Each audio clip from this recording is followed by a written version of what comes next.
Kaibigan to. Nagluto tayo ng igado, kaibigan. Bali mag-alas 6 na ng kon po rito. No, mag 7 o'clock na pala. Quarter to 7 na po rito.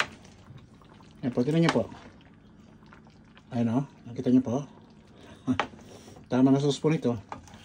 Perfect igado na po ito. Ang hinalog kong atay po rito yung yung atay ng manok kasi wala akong mabili kanina na atay ng Ganun pa rin po yun, basta tama lang yung paglinit saka ganun pa rin ang lasa na walang pagkaiba naman yan. Yan, tinan niyo po. Ganda-ganda na po nito.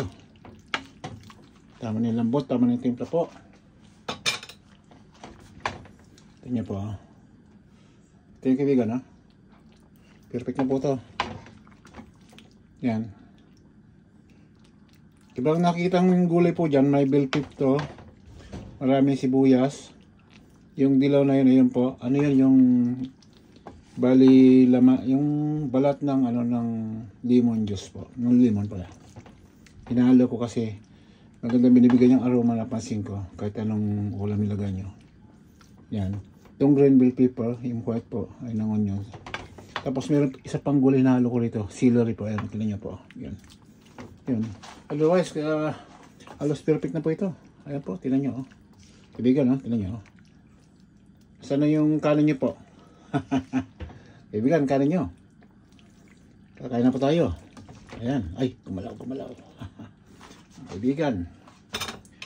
Ayan na po. Haluan na natin ng final touch ng gulay. Ayan. Pinaka sili niya po. Panigang na sili. Ayan. Ayan po. Panigang. Nagalo na ako kasi tapos na po ito. Ayan. Tignan niya po. Yan. May luya rin pala na hinalo ko. Iniisip ko ngayon. Luya na ginayab din. Pwede ring pino. Gusto nyo? So, ginawa ko parang gulay po. Kasi iba yun na merong may luya na pino. May ginawa kong parang gulay. Pero habang naluluto po yan, may aroma pa rin binibigay. Kaya walang po to. Walang pagkaiba sa sa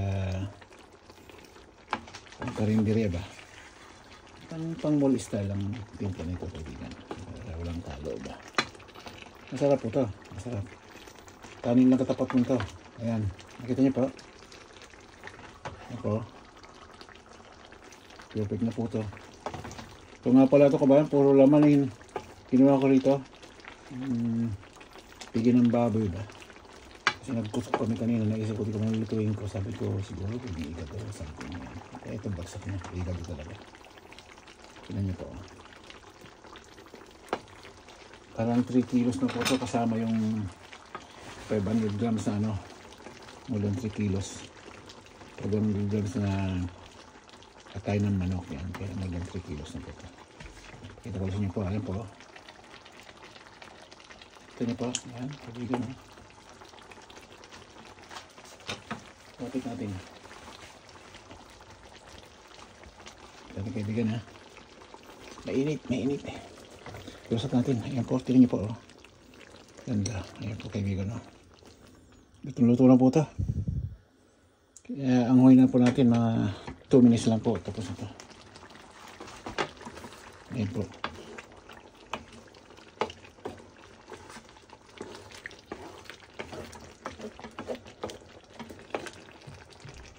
Po.